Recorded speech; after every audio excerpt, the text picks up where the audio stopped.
Here with Coach Adam DiMichele, and Adam, you're fairly new to this whole process. How have you transitioned into becoming a coach, and how are you adapting to the whole recruiting trail?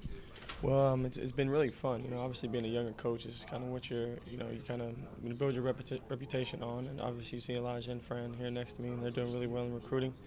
So again, last year as a GA, I still had a little bit of insight on some things, and it was fun then. Calling the kids and seeing their dreams come true, and then trying to build them guys that committed last year into men this year. You know what I mean? It's not an easy process, but this is really what it's all about. And me trying to make that transition.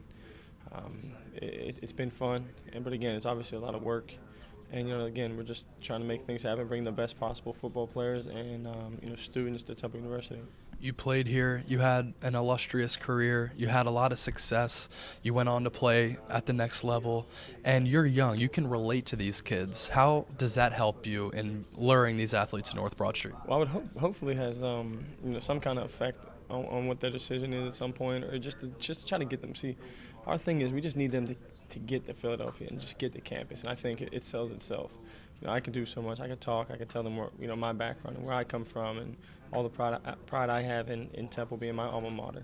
That can only go so far. The university and the football program sells itself once they get here. I really believe that. So, again, I can talk and be friends with them and communicate and be like the older brother and kind of their father-like figure while they're away. But again, once they get to campus, I think that the campus and the university and our football program sells itself.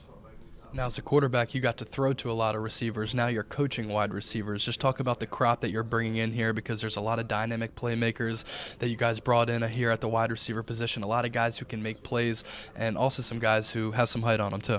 Yeah, there's a good group of guys. Obviously we redshirted a few guys that we had last year, Matthew Eaton and Ventel Bryant. We got Keith Kirkwood that was here, and then, Broderick Yancey's back.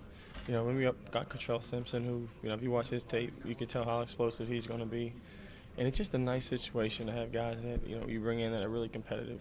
And that's kind of what we're looking for. If you're a competitive guy and you understand what you're doing offensively in the system, I think you'll go a long way. So I'm just looking for competitive football players and guys that really love the game.